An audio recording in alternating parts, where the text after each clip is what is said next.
Welcome back to day 2 of our 10-day Yin Yoga Challenge. Today we are coming into a different pose, one that targets the back of the legs. We're going to get a nice juicy stretch in the back of the legs. And we're already going to increase the hold time.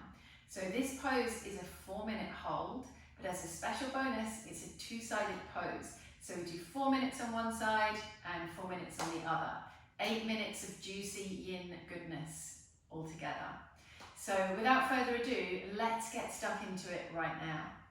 We're making our way into half shoelace pose. Again, I'm going to show you quite a few different variations, and I recommend you wait until I've shown all of them before you decide which one to do. First of all, so that you can see all the different variations and maybe you'll try something different to what you expected. But secondly, I don't start the timer until I've shown all the variations. So let's get this pose on the road. It's a seated pose, so as always, when we're sitting down, especially in our forward folds, I give you the opportunity to sit up on the edge of something. A folded blanket is a great option, or a yoga block or a book if you don't have one of those handy. I like to fold the blanket so that it's a little bit higher. The tighter you are in your hamstrings, the higher up you come. It's a good idea. And then we sit with our legs outstretched.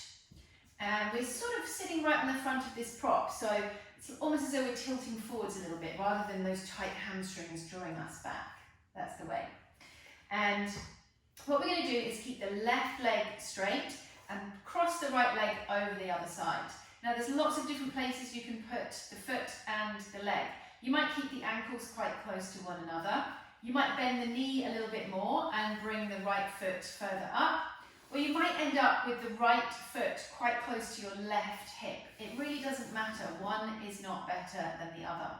Now, if you find this quite uncomfortable, having your leg crossed over, you can just, instead of crossing it over, you bend the right leg, sole of the foot comes somewhere along the inside of the left leg.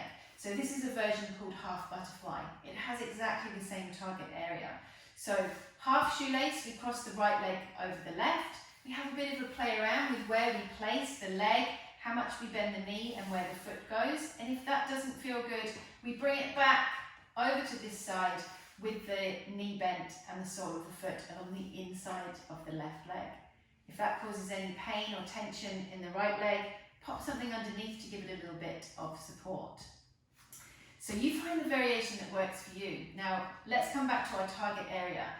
Primary target area, back of the straight leg. So the left leg, hamstrings, and maybe down towards the back of the calf in towards the heel.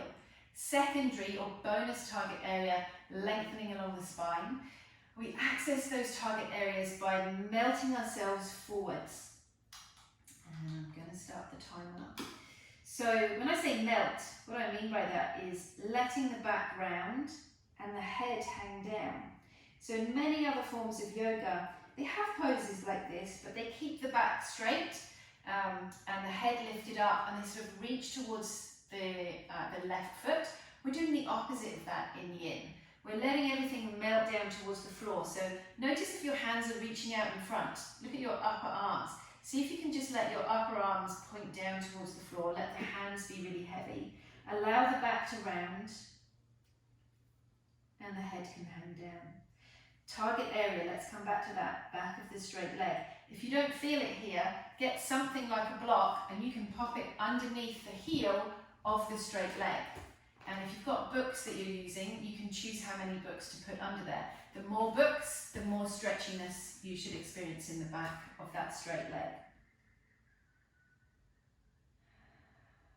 There's another way that we can use props in this pose.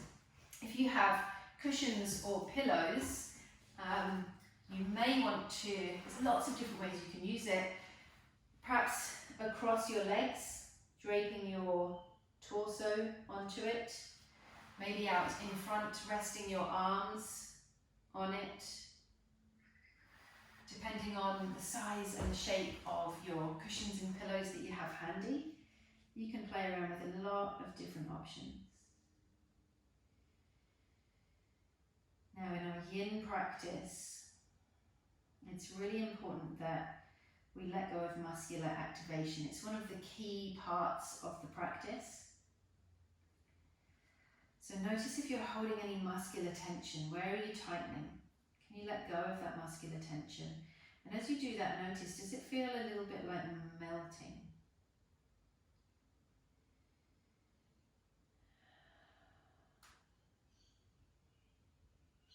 Often we hold tension without realizing it. And one of the common places that we hold tension is in the belly. So notice if you're drawing your belly and holding it in. We all do it.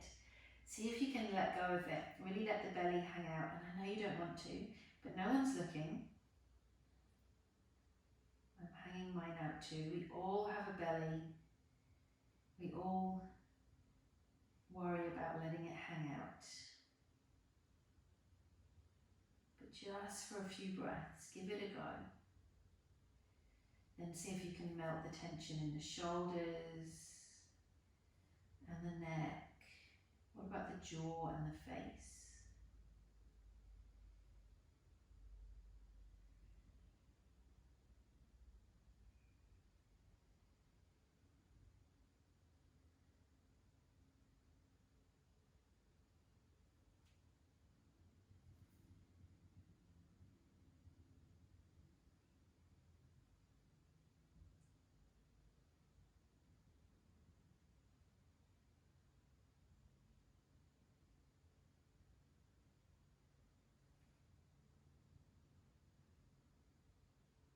We're into the last 30 seconds here. Can you melt and soften a little bit more? When I say that, I'm not asking you to reach your head further down or further forwards. What I want you to do is melt the muscles. And as that happens, you might notice that the head moves more down or more forwards, all on its own. So it's not a movement that's controlled by you.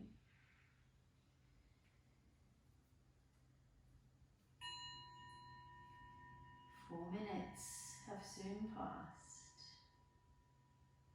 We're going to make our way up really slowly.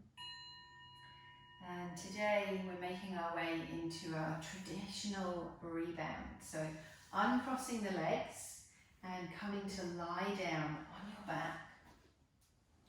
If you'd like to rest your head on something and your legs over a cushion or a pillow, that's a great option. No other unnecessary movements. Just letting everything melt into the floor. Notice the target area, so the back of the left leg.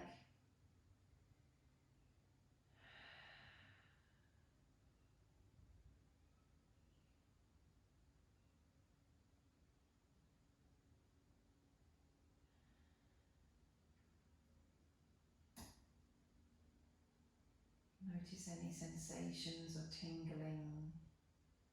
Maybe you notice space or length. And just note any differences between the left side and the right side. Resist any temptation to move in towards judgment. Just noting. Take one more breath here. Sigh it out. Take your time lifting up. Everything we do in this practice is really slow, so please don't rush into this. Come up in your own time, and only when you feel ready do we come into half shoelace on the other side. So again, if it's useful to you, sitting up on the edge of a cushion or a folded blanket, we have the legs out in front. This time we're keeping the right leg straight and we're crossing the left leg over to the other side. Now, again, don't go on autopilot. You choose based on the feeling. So does it feel better to have your ankles close to one another? Or does it feel better to bring that left foot more up towards your right hip? It's entirely up to you. One's not better than the other. Everything is soft and floppy, so we're not engaging that muscle. And then we're letting the weight drop down. Same variations, if you need to on this side, you can bring the sole of the left foot into the right leg, and if you need to prop underneath that left knee, you can make that happen. And start starting the timer. 4 minutes in half shoelace, or maybe you're in half butterfly, that's where you do the variation. Same target area, slightly different shape. Make sure you can feel the target area. We're looking for a long and juicy and stretchy sensation somewhere in the back of the right leg. So it might just be back of the thigh where your hamstrings are located. Maybe it's further down the leg. Maybe it's up along your spine. You probably won't feel all of those places. As long as you can feel one, I'm happy. If you need to increase it, pop something underneath your right heel.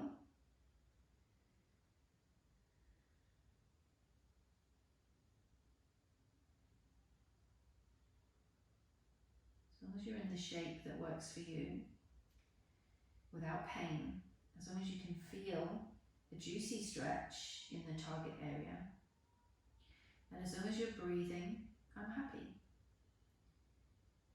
The depth of the pose really is not important. In fact, the real benefits of this practice come from the amount of time that we stay in the pose. It's not the intensity. So if you're kind of like type A personality, you may notice that you're drawn towards maximum sensation in these types of poses. It's actually much more beneficial to perhaps bring yourself back from that place, maybe to about 70% of your maximum depth, maximum intensity, and stay for a longer time.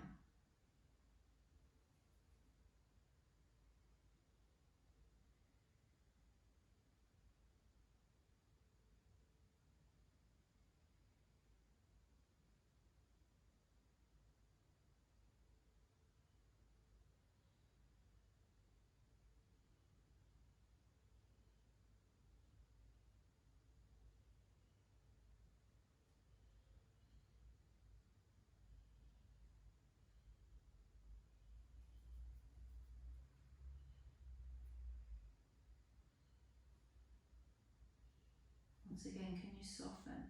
So start with the belly. Can you let your belly hang out? Relax your legs. You might notice that really increases the sensations as you relax. And of course, soften the shoulders, the neck and the throat, the jaw. Really let the head be heavy.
Freedom is here.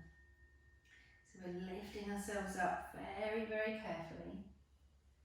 Untangle your legs, and without doing anything else, come and find rebound.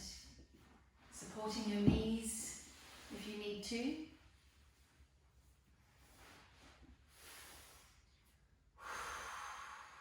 Melting into the floor.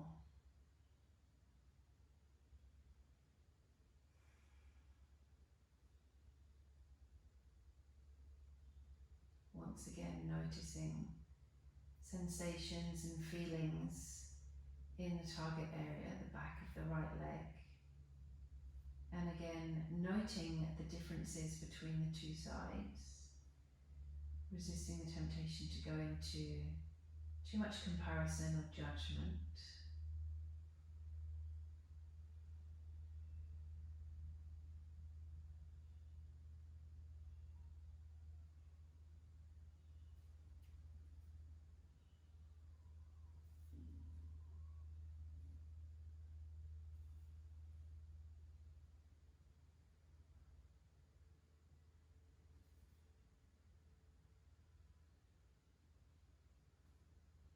Just take a nice big breath in. And a big sigh out. Let's do that again.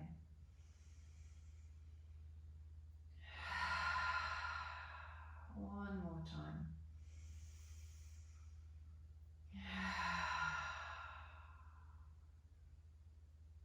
We're going to come out really slowly, so maybe bend your knees and roll over to your side. Lift yourself up, and we're going to leave it there for today. Well done for completing day 2 of our 10-day yin yoga challenge. So we upped that one to a 4-minute hold. We got the bonus of doing it twice, so 8 minutes all together. I'd love to hear how you guys are finding this challenge in my Facebook group. So I'd love to see some pictures of your home setup. If there's anyone else in your house that can take a picture of you while you're in the pose, we'd love to see it. And share any comments or questions, any problems that you're having with the pose, pop them in there as well, and I will answer them, and the answers will probably be really useful for other people as well. I really look forward to seeing you tomorrow for day 3 of our challenge. Thanks.